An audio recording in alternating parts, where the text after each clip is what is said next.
Hello दोस्तों, एक बार फिर स्वागत है आपका मेरे YouTube channel Atul money talk पर। दोस्तों, मोतीलाल ओसवाल मिड कैप पे इन्वेस्ट करें या नहीं, लेटेस्ट आज हम 21 मई की एनालिसिस करते हैं, आज की डेट की जब मैं वीडियो बना रहा हूँ। दोस्तों, अगर आप Motilal Oswal mid cap fund में पैसा लगाया है या लगाने की सोच रहे हैं तो आज की वीडियो आपके लिए बहुत ज़रूरी है, क्योंकि पिछले कुछ महीनों में मिड कैप फंड ने काफ़ी गिरावट और वॉलेटिलिटी देखी है। कई इन्वेस्टर डर गए हैं, कई लोग एसआईपी बंद कर रहे हैं और कई लोग कन्फ्यूज़न में हैं कि अभी पैसा लगाना चाहिए या नहीं। तो आज की वीडियो हम बात करते हैं। दोस्तों, मोतीलाल ओसवाल मिड कैप की लेटेस्ट एनवी, हम लोग फंड कितना पैसा मैनेज कर रहा है, 1 साल 3 साल 5 साल का रिटर्न्स देखेंगे, प्रॉफिट एंड लॉस क्या है, रिस्क कितना है, एसआईपी करने चाहिए या नहीं, और आखिर में आपको मैं अपना क्लियर वर्डिक्ट दूंगा जो मेरी एनालिसिस रहेगी। तो वीडियो पे पूरा ज़रूर देखिए दोस्तों।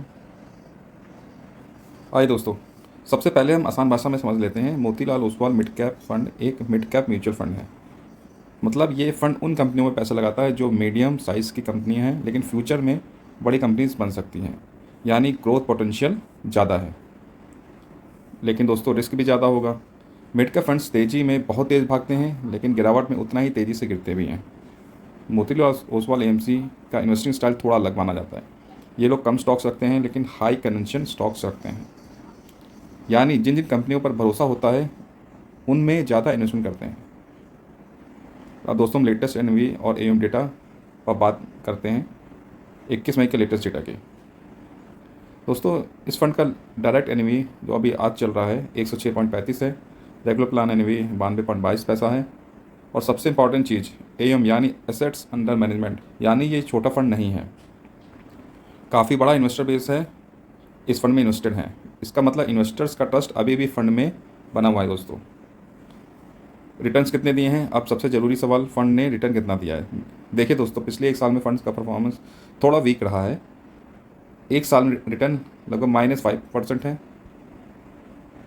और -5 से -6% तक है, यानी शॉर्ट टर्म इन्वेस्टर्स अभी प्रेशर में हैं।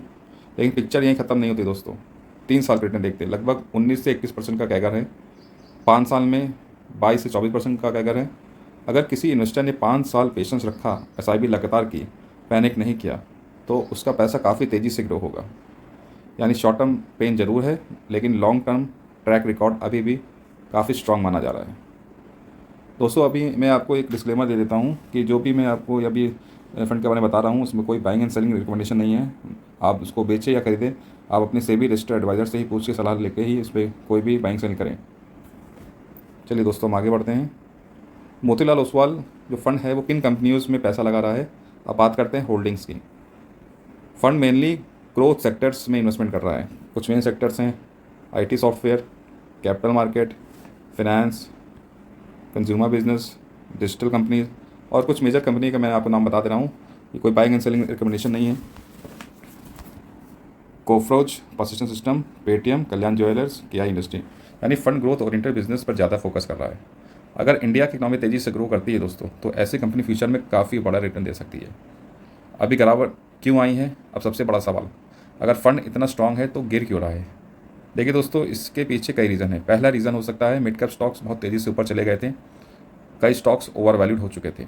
दूसरा रीज़न प्रॉफिट बुकिंग, जब मार्केट तेज़ी से ऊपर जाता है तो बड़े इन्वेस्टर्स प्रॉफिट बुकिंग करते हैं। तीसरा रीज़न ग्लोबल अनसर्टेनिटी, आप अभी देख रहे हैं कि यूएस और ईरान के बीच में war, US interest rate, foreign investor selling और ग्लोबल टेंशंस का असर इंडियन मार्केट पे भी पड़ा है। इसी वजह से मिड कैप सेगमेंट में करेक्शन देखने को मिला है। लेकिन ध्यान रखिए, करेक्शन हमेशा ख़राब चीज़ नहीं होती दोस्तों, कई बार करेक्शन फ्यूचर ग्रोथ की फाउंडेशन बनती है। दोस्तों, अभी सवाल आता है एसआईपी करें या रुक जाएं। अब सबसे प्रैक्टिकल सवाल, क्या आप अभी एसआईपी करनी चाहिए आपको। मेरी पर्सनल राय है, अगर आपका ओरिजिनल 5 साल 7 साल या 10 साल का है तो एसआईपी कंटिन्यू रखना बेहतर हो सकता है, क्योंकि गिरावट में ज़्यादा यूनिट्स मिलते हैं, एवरेजिंग होती है और लॉन्ग टर्म कंपाउंडिंग मजबूत होती है। लेकिन अगर आपका नज़रिया शॉर्ट टर्म है, मार्केट गिरते ही डर लगता है और रिस्क नहीं लेना चाहते हैं, तो मिड कैप फंड्स आपके लिए रिस्की हो सकते हैं। दोस्तों, अब किसे इन्वेस्ट करना चाहिए, अब साफ साफ समझिए ये फ़ंड किन लोगों के लिए अच्छा हो सकता है। Young investors, long term SIP investors, high risk लेने वाले लोग, वेल्थ क्रिएशन माइंडसेट वाले लोग, और किन लोगों को अवॉइड करना चाहिए, शॉर्ट टर्म ट्रेडर्स जो हैं, इमरजेंसी मनी इन्वेस्ट करने के लिए आए हैं, लो रिस्क इन्वेस्टर्स, या सीनियर सिटीजन्स, जैसे इनको स्टेबल इनकम चाहिए होता है तो उसमें स्टेबल इनकम नहीं है। क्या फाइनल वर्डिक्ट, तो आखिरी कंक्लूजन क्या निकलता है? Motilal Oswal mid cap fund short term में प्रेशर में जरूर दिख रहा है। 1 साल का रिटर्न नेगेटिव है, लेकिन 3 साल 5 साल परफॉर्मेंस अभी भी काफ़ी स्ट्रांग माना जा रहा है। अगर आप डिसिप्लिन रख सकते हैं, गिरावट में पैनिक नहीं करेंगे, लॉन्ग टर्म पेशेंस रखते हैं, तो यह फंड फ्यूचर वेल्थ क्रिएशन के लिए इंटरेस्टिंग ऑप्शन बन सकता है। लेकिन याद रखिए, मिड कैप मतलब high risk plus high reward, इसलिए इन्वेस्टमेंट हमेशा अपनी रिस्क कैपेसिटी को देखकर करें। अगर आपको ऐसी honest mutual fund analysis video पसंद आती है दोस्तों, और मैं आपको बता दूं, मैं एक NSM 5A mutual fund certified professional हूं, तो अगर आपको ये सब बातें पसंद आई दोस्तों तो वीडियो को लाइक करें, चैनल को सब्सक्राइब करें और बेल आइकन जरूर दबाएं दोस्तों। और दोस्तों हाँ, कमेंट करके जरूर बताइएगा कि आपको कैसा लगा और आप इस फंड में इन्वेस्टेड हैं कि नहीं है। चलिए दोस्तों, मिलते हैं नेक्स्ट वीडियो में। Thank you.